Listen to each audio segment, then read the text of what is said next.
Hello and welcome to another Insight News, the business channel that really gives you best advice if you want to become an entrepreneur and become a successful business owner. Today again I'm with founder Michael Spooner. Welcome, Michael. Hi, Ian. Thank you for being here. Michael, the Federation of Small Businesses is trying to get support at the moment for businesses, especially SMEs, small and medium-sized businesses, to try and trade overseas. What do you think is the answer?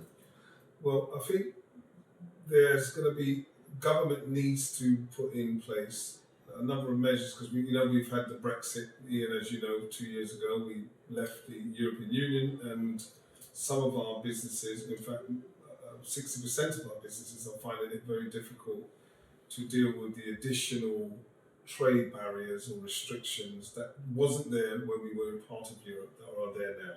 So some of the answers are about government really negotiating the second phase of the trade deal with Europe, dealing with the Northern Ireland Protocol because some of it stems from that, and also putting in place some subsidies and support for those firms, because these are some of our most innovative firms and some of our most really firms that really deliver a lot of employment in this country. So government should really put in place some kind of package of support, even if it's temporary, in to really rectify the problem. Those are the three things I would say they need to do. Do you think we're going to face a trade war now with the EU because of Northern Ireland?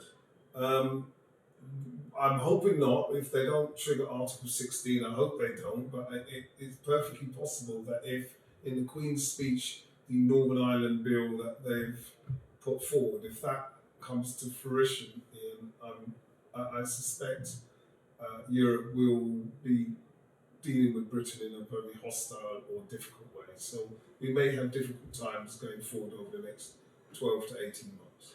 What advice, if this does happen, would you give to start-up businesses?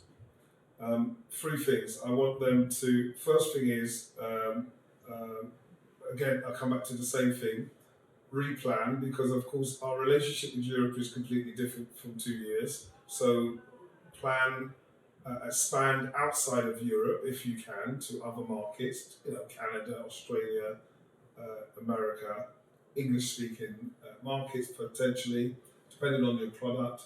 There's massive opportunities in the African continent, Caribbean, and other places. So, you may have to, relocate or redirect your exports or your imports away from Europe until Europe and Britain sorts out this mess that we're in. Second thing is, again, with exporting, it's about cost cutting in the home country. So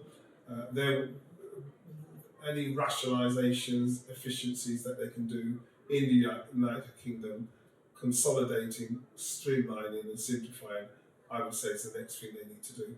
And then the third thing is really focus on quality, focus on really going up the value chain in terms of luxury goods, because they are recession-proof, export-proof, import-proof. Really, if you're doing luxury goods, they tend to last better in the marketplace. So I would say go up the value chain. And finally, do you think social media helps to market overseas?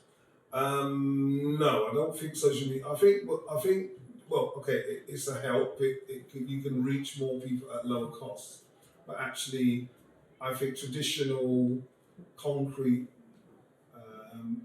old-fashioned marketing measures, such as getting close to your customers, putting them into a network, talking to them, finding out their needs, those kind of traditional things, I think are going to come back into their own. Yeah, social media is good for the background communications, but I don't think it's the answer long term. And there's a lot of mess and a lot of nonsense on social media. Thank you so much. Thank you so much for that. So, again, great news from Insight News.